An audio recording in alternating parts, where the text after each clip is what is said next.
Question है which one is most reactive towards nucleophilic addition reaction.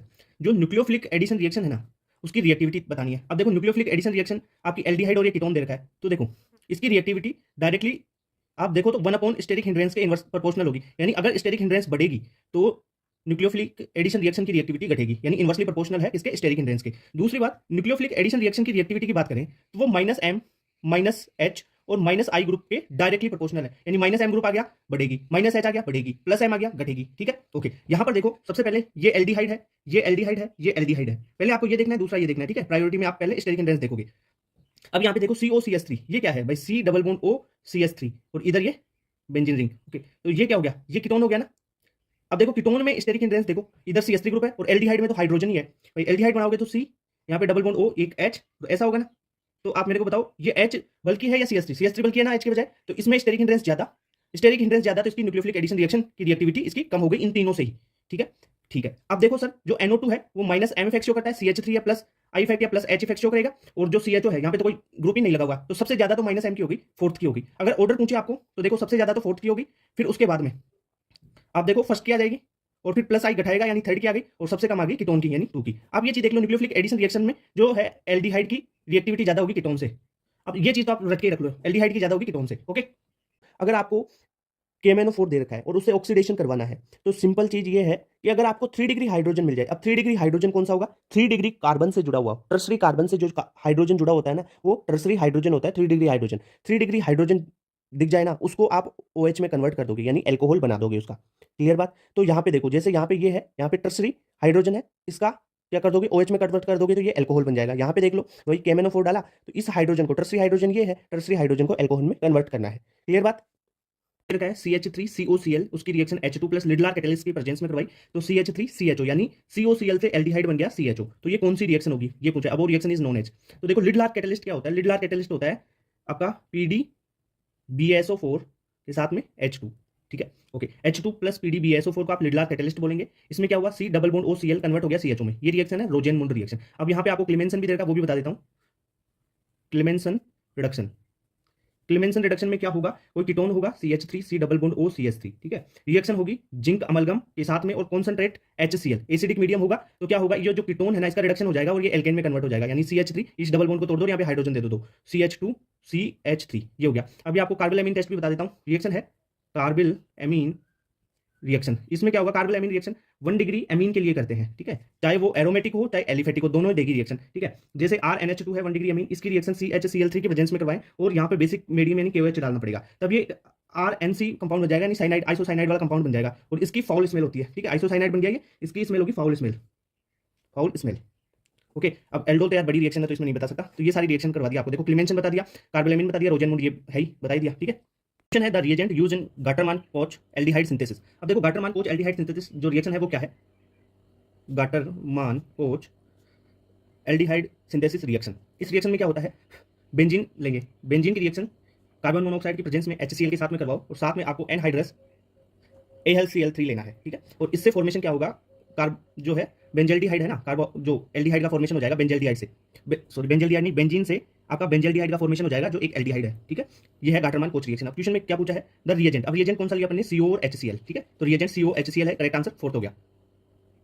Question है maximum enolisation take place in. अभी आपको कीटो form दे रखी है, इनकी इनोल फॉर्म बनानी है, तो मैक्सिमम इनोलाइजेशन किस में होगा भाई, जिसकी इनोल फॉर्म जितनी ज़्यादा स्टेबल होगी वो उसमें इनोलाइजेशन मैक्सिमम होगा। तो देखो फोर्थ वाले को देखो, फोर्थ वाले में क्या है कि एरोमेटिसिटी हो जाएगी। कैसे एरोमेटिसिटी, देखो इसका इनोल बना लेते हैं, ये डबल बॉन्ड हो, ये कीटो फॉर्म है, ये अल्फा कार्बन, यहाँ पे अल्फा हाइड्रोजन है, यहाँ का हाइड्रोजन ऑक्सीजन के पास, डबल बॉन्ड यहाँ पे, यानी 1-3 सिस्टम कर देते हैं अपन। तो क्या होगा, ये देखो एक बेंजीन रिंग फॉर्मेट बन गया आपके पास, और ये देखो यहाँ पे एरोमेटिसिटी के कारण जो इनोल फॉर्म है वो ज्यादा स्टेबल हो रही है, तो इसमें मैक्सिमम इनोलाइजेशन होगा, यानी इनोल फॉर्म बनेगी ना मैक्सिमम, तो करेक्ट आंसर हो गया फोर्थ।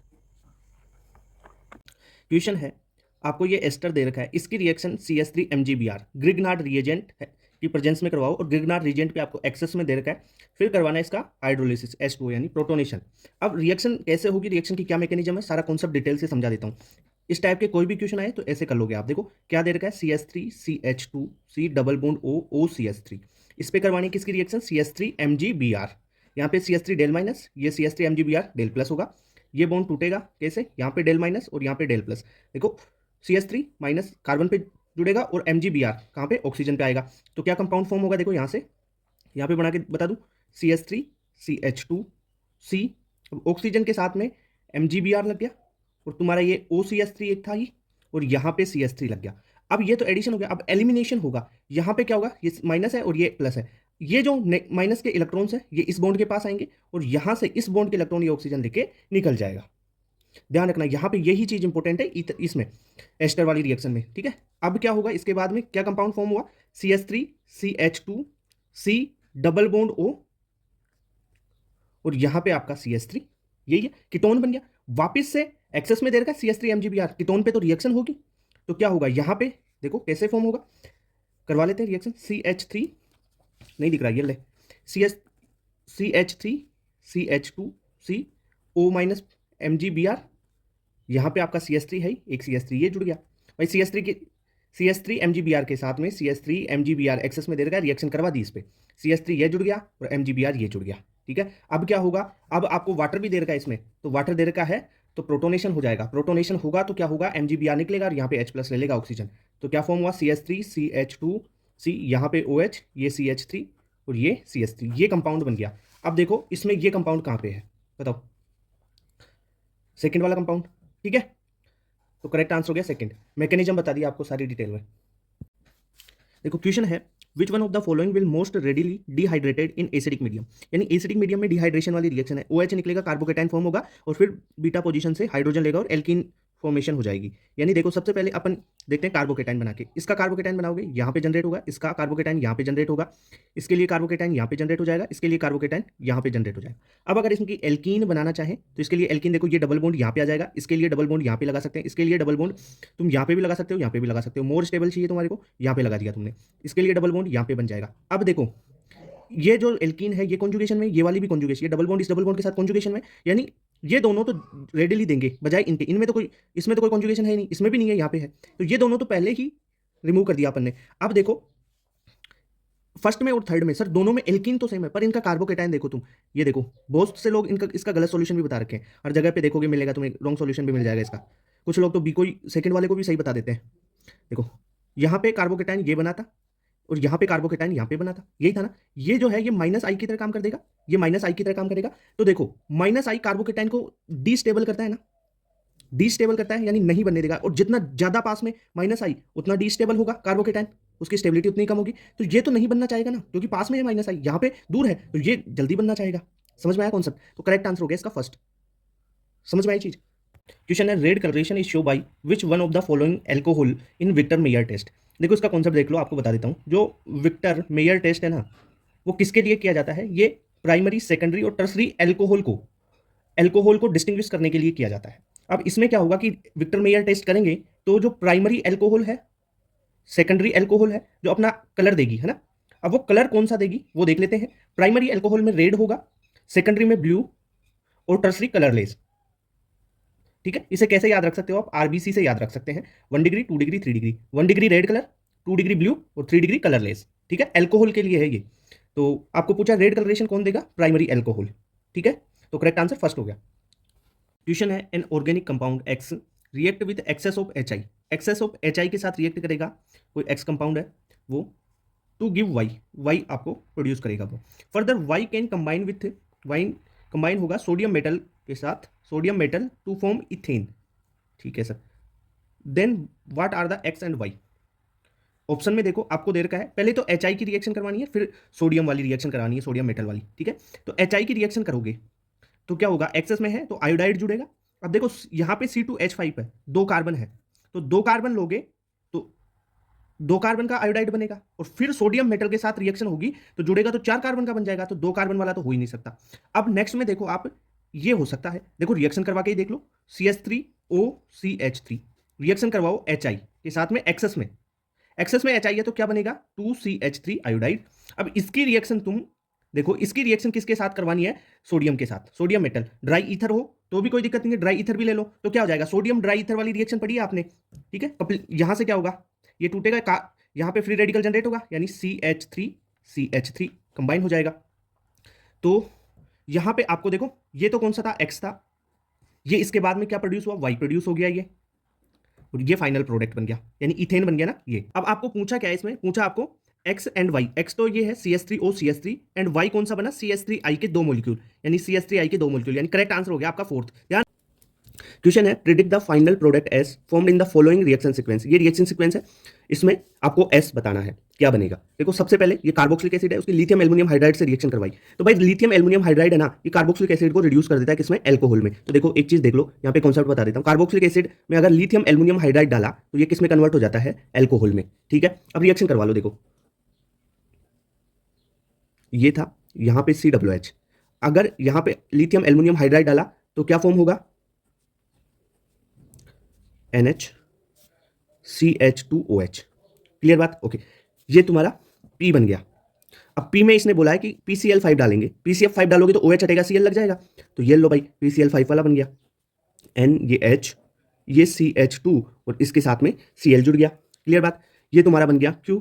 ओके, Q में बोला है KCN डाल दो, KCN डाल दोगे तो Cl हट के CN लग जाएगा, ये नाइट्रोजन ये H और यहाँ पे CH2 ये Cn लग गया। अब एक चीज इसने बोला है कि फर्दर इसका क्या कर दो, हाइड्रोलिसिस कर दो, हाइड्रोलिसिस कर दो। तो मैंने एक चीज आपको बताई थी कि जो ये Cn है, साइनाइड का कंप्लीट हाइड्रोलिसिस करते हैं तो ये Cn किस में कन्वर्ट हो जाता है, कार्बोक्सिलिक एसिड में, पता है।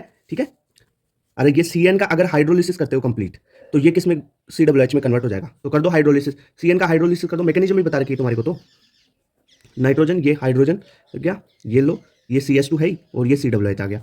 ठीक है, तो इस तरीके से आपको ये रिएक्शन सीक्वेंस, इसमें करेक्ट आंसर हो गया तुम्हारा फोर्थ। ठीक है, यही दे रखा है। क्लियर बात। क्वेश्चन है and product of the following sequence of reaction is. इस रिएक्शन का एंड प्रोडक्ट सी फाइनल बताना है। रिएक्शन में देखो पहला रिएजेंट दे रखा है NBS। NBS क्या करता है, एलाइलिक या बेंजाइलिक पोजीशन पे ब्रोमीन का जोड़ता है। अब देखो यहाँ पे एलाइलिक पोजीशन ये है या ये है, किसी भी एक जगह करवा दो, दोनों जगह सेम है, तो आपने NBS इसमें डालोगे। ठीक है, एन ब्रोमो सक्सेनामाइड इसका नाम होता है NBS का। ये एलाइलिक और बेंजाइलिक जगह पे ब्रोमीन का सब्स्टिट्यूशन कर देता है, यहाँ पे ब्रोमीन आ गया। अब इसमें डाल दिया Mg और ईथर। Mg और ईथर रिएजेंट क्या काम करता है, ये RMgX का फॉर्मेशन करता है, ग्रिग्नार्ड रिएजेंट बनाता है। ठीक है, एल्किल हैलाइड से। तो देखो यहां से क्या होगा कि Mg इसके साथ जुड़ेगा, यानी ग्रिग्नार्ड रिएजेंट फॉर्म हो जाता है। कैसे, RMgX बोलते हैं ना ग्रिग्नार्ड रिएजेंट को, तो ये पूरा R ग्रुप एल्किल ग्रुप की तरह काम करेगा यहाँ पे। और फॉर्म क्या हो जाएगा, देखो यहाँ पे बना देते हैं इसका, ये लो यहाँ पे ये तुम्हारा MgBr। ठीक है, ये लग गया। अब देखो अब क्या होगा, अब आपको डाला हुआ है CH3CN, तो रिएक्शन में क्या डाला हुआ है, CH3C ट्रिपल बॉन्ड N। अब तुम देखो ये साइनाइड की ग्रिग्नार्ड वाली रिएक्शन हो गई। अब ये ग्रिग्नार्ड रिएजेंट पे R माइनस, जो ये ग्रुप है, देखो ये ग्रुप कहां पे जाएगा, कार्बन पे जुड़ेगा, क्योंकि ये माइनस यहाँ पे प्लस हो जाता है ना, और ये MgBr ये नाइट्रोजन से जुड़ेगा। तो क्या फॉर्म होगा, देखो ग्रिग्नार्ड वाली रिएक्शन आनी चाहिए भाई, C यहाँ पे CH3, देखो ये जुड़ गया CCH3, और डबल बॉन्ड के साथ एक बॉन्ड तोड़ दिया था ना अपन ने, यहाँ पे प्लस और यहाँ पे माइनस करने के लिए, और यहाँ पे क्या जुड़ जाएगा, MgBr। ठीक है, और नाइट्रोजन तो है ही, नाइट्रोजन से जुड़ेगा MgBr। क्लियर। अब क्या बोला है, हाइड्रोलिसिस कर दो। अब लास्ट में H3O प्लस दे रखा है ना, H3O प्लस, हाइड्रोलिसिस करोगे ये बॉन्ड टूटेगा और डबल बॉन्ड O आ जाएगा, यानी क्या फॉर्म हो रहा है, देखो ये यहाँ पे ये C डबल बॉन्ड O और एक CH3 लगा हुआ है, तो ये फाइनल प्रोडक्ट फॉर्म हो रहा है तुम्हारा, देख लो है ना। तो ये कौन से में है, देख लो COCH3, इसे COCH3 और इसकी डबल बॉन्ड की एलाइलिक पोजीशन पे है, देखो COCH3 डबल बॉन्ड की एलाइलिक पोजीशन पे, तो करेक्ट आंसर हो गया सेकंड। क्वेश्चन है which of the following has minimum heat of hydrogenation. अब देखो हीट ऑफ हाइड्रोजनेशन का कॉन्सेप्ट बता देता हूं। Heat of hydrogenation directly proportional होती है पाई बॉन्ड, यानी नंबर ऑफ पाई बॉन्ड्स के जितने ज्यादा पाई बॉन्ड होंगे हीट ऑफ हाइड्रोजनेशन उतनी ही ज्यादा होगी। दूसरी बात, अपन पहली प्रायोरिटी आपको पाई बॉन्ड को देनी है। दूसरी अगर बात करें तो हीट ऑफ हाइड्रोजनेशन है ना, जो एल्कीन है उसकी स्टेबिलिटी पे भी डिपेंड करती है, तो इनवर्सली प्रोपोर्शनल होती है स्टेबिलिटी के। ठीक है, एल्कीन की स्टेबिलिटी के इनवर्सली प्रोपोर्शनल, यानी स्टेबिलिटी बढ़ेगी तो हीट ऑफ हाइड्रोजनेशन कम होगा। और जो एल्कीन है, यहाँ पे एक कॉन्सेप्ट और बता देता हूँ, एल्कीन की जो स्टेबिलिटी है वो आप अल्फा हाइड्रोजन से देखते हो। ठीक है, जितने ज्यादा अल्फा हाइड्रोजन होंगे स्टेबिलिटी उतनी ही ज्यादा होगी। ओके, अब देखो यहाँ पे स्ट्रक्चर देख लेते हैं। इथीन ये है, ये प्रोपीन है, ये 1 ब्यूटीन है और ये सिस ब्यूटीन है। सिस यानी दोनों CH3 एक सेम साइड। ओके, यहाँ पर सबसे पहले पाई बॉन्ड देख लो। पाई बॉन्ड तो देखो चारों में सेम है, यानी 1 1 है। अब अपन स्टेबिलिटी की बात कर लेते हैं, तो इसके लिए तो कोई अल्फा हाइड्रोजन है ही नहीं, तो यहाँ पर तो 0 है अल्फा हाइड्रोजन। यहाँ पर देखो इस एल्कीन के लिए 3 है, 3 अल्फा हाइड्रोजन है। यहाँ पर इस एल्कीन के लिए देखो 2 है, 2 अल्फा हाइड्रोजन है। यहाँ पर इस एल्कीन के लिए देखो कितने हैं, 3 ये और 3 ये।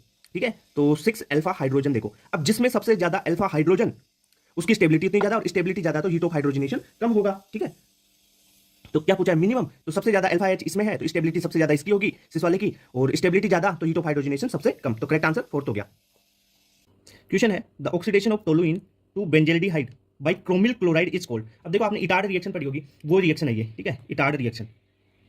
इटार्ड रिएक्शन है, इसमें क्या होता है, आपका जो टोलुइन है ये लिया अपन ने CH3, ये टोलुइन लिया, अब रिएक्शन करवानी है आपको क्रोमिल क्लोराइड से, ठीक है, CrO2Cl2 है क्रोमिल क्लोराइड, आप यहाँ पर CCl4 भी ले सकते हैं या CH2 आप सोलवेंट ले सकते हैं, ओके ठीक है मीडियम। अब ये क्या होगा, सब इंटरमीडिएट बनाएगा पहले तो यहाँ पर CHO Cr से एक OH जुड़ा है, दो Cl जुड़े हैं, Cl2 का होल ट्वाइस बनेगा, ओके। फिर अगर यहाँ पर H3O यानी H प्लस दे दिया गया तो क्या होगा, H प्लस दे दिया तो यहाँ से आपका एल्डिहाइड का फॉर्मेशन हो जाएगा CHO, ठीक है। तो यहाँ पर बेंजेल्डिहाइड बन गया ना ये, तो इसे बोलते हैं इटार रिएक्शन। करेक्ट आंसर फर्स्ट हो गया।